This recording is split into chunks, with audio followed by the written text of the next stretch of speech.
Hello friends, कसे आहात? माझ्या चॅनलवर तुमचे खूप खूप स्वागत. जर तुम्ही अजून माझ्या चॅनलला सबस्क्राईब केले नसेल तर नक्की सबस्क्राईब करा. तर आज आपण बहुगुणी काही आजारांवर रामबाण उपाय असणारी आयुर्वेदिक रेसिपी पाहणार आहोत, ती म्हणजे आवळा कँडी. ही आवळा कँडी आपण गुळाचा वापर करून बनवणार आहोत. चला तर मग आपण रेसिपीला सुरुवात करूया. तर इथे मी 1 किलो आवळे घेतले आहेत. तर इथे आवळे आपल्याला एकदम नीट पाहून घ्यायचे आहेत, ज्यावरती काही डाग नको आहेत जास्त. तर हे आवळे आपल्याला स्वच्छ असे धुवून घ्यायचे आहेत.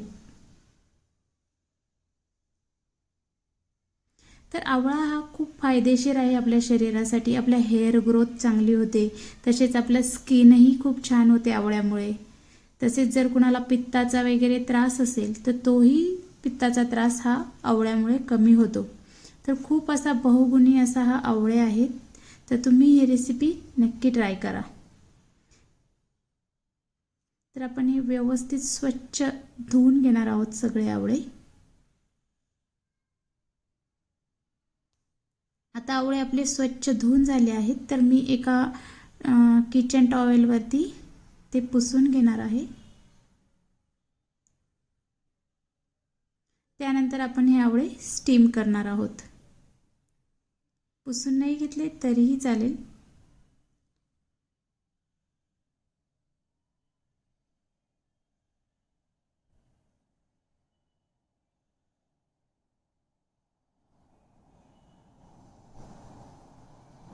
तर व्यवस्थित मी हे पुसून घेत आहे आवळे.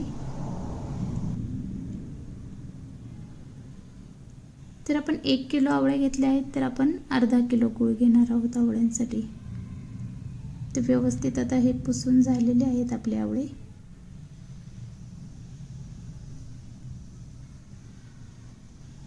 तर मी ही चाळण घेतली आहेत आवळे वाफवण्यासाठी. जर तुमच्याकडे स्टीमर असेल तर तुम्ही स्टीमरचाही उपयोग करू शकता, किंवा इडलीचे भांडे असेल तर तुम्ही त्याचाही वापर करू शकता. तर मी ही चाळणीचा वापर करत आहे आवळा स्टीम करण्यासाठी.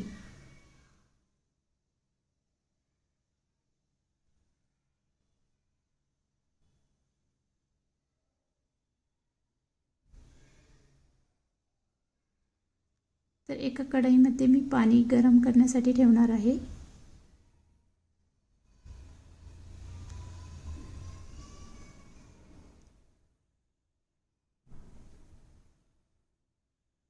अजून थोडे पाणी मी ॲड करते. पाणी गरम झाले की मग आपण त्यामध्ये ही आवळ्यांची चाळणी ठेवणार आहोत. आणि 8 ते 9 मिनिटांसाठी आपण हाय फ्लेमवरती हे आवळे वाफवून घेणार आहोत.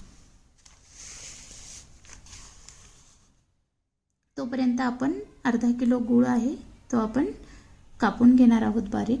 तुम्ही किसून घेतला तरीही चालेल.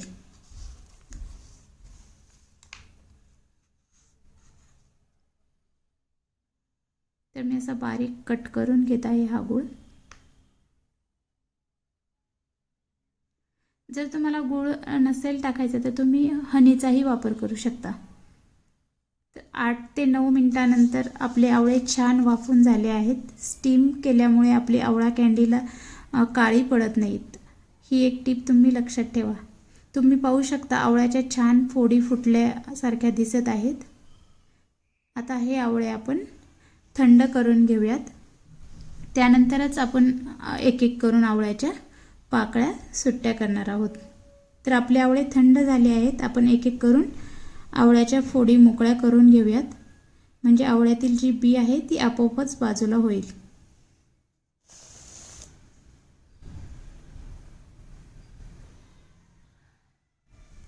तर आपण सगळ्या आवळ्यांच्या फोडी सुट्ट्या करून घेणार आहोत.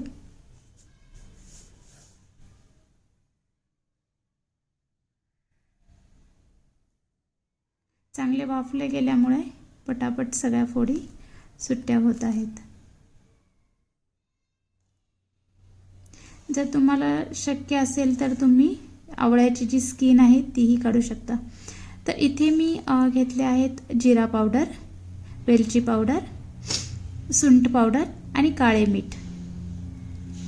तर हे आपण आवळा कँडीमध्ये ॲड करणार आहोत, जेणेकरून अजून आपली आयुर्वेदिक आवळा कँडी बनणार आहे.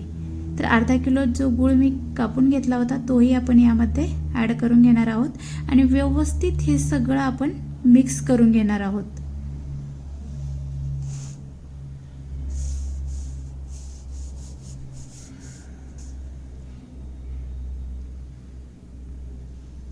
व्यवस्थित हे सगळं मिक्स करून झाल्यानंतर आपण एका भांड्यामध्ये ही आवळा कँडी भरून ठेवणार आहोत. तर इथे मी काचेची बरणी घेतली आहे, त्यामध्ये मी ही आवळा कँडी भरून ठेवते. शक्यतो तुम्ही काचेच्या भांड्याचा यूज करा किंवा स्टीलचा यूज करा, दुसऱ्या भांड्यांचा यूज नका करू, कारण की आवळा आंबट असतो तर त्याची रासायनिक क्रिया होऊ शकते दुसऱ्या भांड्यांबरोबर.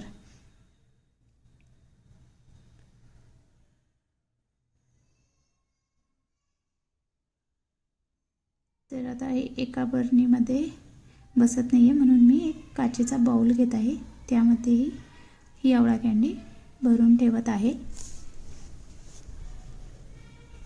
तर 3 दिवस आपण हे असेच ठेवणार आहोत यावरती झाकण ठेवून. हा पण लक्षात ठेवा की 3 दिवस आपल्याला सकाळ संध्याकाळ हे व्यवस्थित हलवून घ्यायचे आहे मिक्सर. नाहीतर मग काय होईल की तुमच्या आवळी कँडीला बुरशी येऊ शकते किंवा आवळा कँडीचे जे पाणी आहे ते खराब होऊ शकते. त्यामुळे 3 दिवस आपल्याला हे 2 टाईम वर खाली करून घ्यायचे आहेत आवळा कँडी.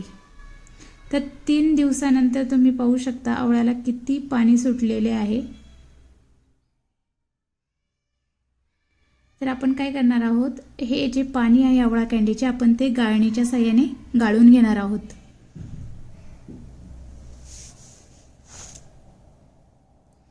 तीन दिवसानंतर तुम्ही पाहू शकता की आवळा कँडीने किती ते शोषले आहेत गुळाचे पाणी. आवळा जे आपले आहेत फोडी आहेत आवळ्याच्या त्यांचा कलरच पूर्णपणे चेंज झालेला आहे. व्यवस्थित असा गुळ शोषून घेतला आहे. तर आपण याला 15 ते 20 मिनिटासाठी असेच पाणी निथळत ठेवणार आहोत. आता आपले हे पाणी निथळून झाले आहेत. तर आपण एक भांडे घेऊयात आणि त्या भांड्यामध्ये आपण एक एक करून हे आवळा कँडी सुकवण्यासाठी ठेवूयात. ते आपले आवळा कँडीचे जे पाणी आपले उरलेले आहेत ते तुम्ही फेकून नका देऊ. ते तुम्ही दररोज सकाळी उठल्यानंतर कोमट पाण्यामध्ये 2 ते 3 टेबलस्पून त्याचा यूज करून पिऊ शकता, जेणेकरून तुम्हाला कधी पित्ताचा त्रास होणार नाही.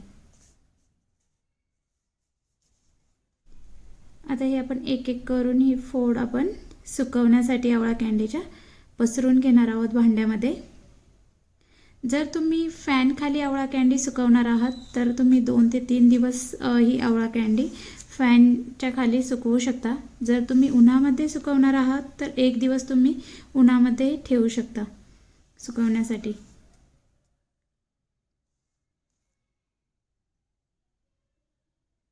आणि आपण असं थोडंसं त्यामध्ये अंतर ठेवणार आहोत 2 आवळा कँडीमध्ये, जेणेकरून ते एकमेकांना चिटकणार नाहीत.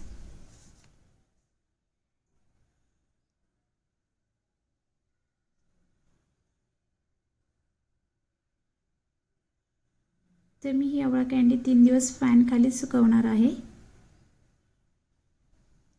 तुम्ही ही रेसिपी नक्की ट्राय करा, तुमच्या मुलांनाही खूप आवडेल.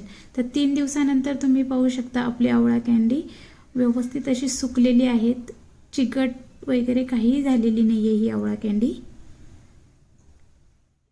जर तुम्ही अजून हा व्हिडिओ तुमच्या फ्रेंड्स फॅमिलीसोबत शेअर नसेल केला तर नक्की शेअर करा आणि माझ्या चॅनलला नक्की सबस्क्राईब करा. धन्यवाद.